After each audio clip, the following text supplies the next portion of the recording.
She had already survived the unthinkable when someone decided to throw her from a moving car. No warning, no mercy, just tossed away like trash. That should have been the end. But somehow, she survived. A man found her. For a brief moment, it looked like hope had arrived. But instead of love, she was shoved into a dark room, locked in a cage, and forgotten. Days turned into months. For over a year, she never saw sunlight, never stepped outside, never heard a kind word. Just silence, shadows, and the sound of her own breathing. When help finally came, it came with firm words and a quiet promise. She would never be locked away again. The man gave her up without a fight. No police, no argument. Just the quiet handover of a life that had been hidden too long. She didn't even resist. Her body was fragile, her spirit dulled, but her eyes still searched for kindness. The first stop was simple, a soft moment that meant everything. A cup of ice cream and a wide-open field. She didn't know what to do at first. The open space felt foreign, but her feet touched grass, her nose lifted into the wind,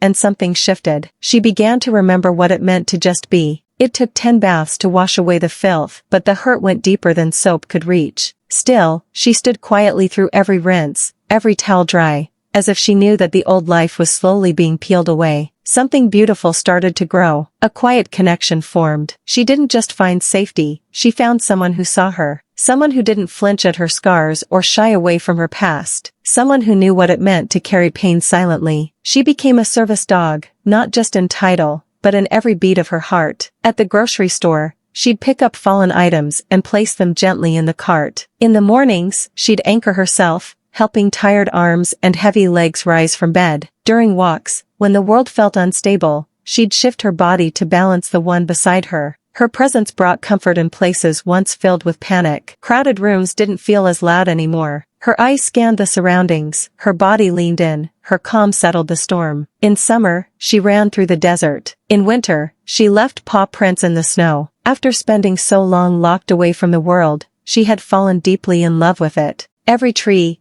every breeze, every mountain trail was a gift. And every time she stopped to take it in, it was like she knew, this was the life she was meant to live. She had a face that made strangers smile, soft ears, a wagging tail, and a joy that was impossible to miss. But sometimes people hesitated. They looked at her broad shoulders, her strong build, and assumed she was dangerous. They saw a pit bull type and forgot to look closer. What they missed was her softness. The way she'd gently rest her head on a stranger's lap. The way her tail wagged the moment she saw someone in need of comfort. She didn't hold grudges. Not even after everything. She offered love like it was endless. This wasn't just a rescue story. It was a story of two lives crossing at just the right time. She didn't just find a home, she helped build one. She wasn't saved, she saved right back. Every day she proved that broken beginnings don't mean a broken life. She taught what healing can look like. Not loud, not sudden, but slow, steady, full of moments that piece a soul back together. She was more than a survivor. She was a best friend, a protector, a reason to wake up. And now, with each step she takes, there's no more fear behind her. Just strength, love, and a quiet, unshakable joy that came from being given the chance she always deserved.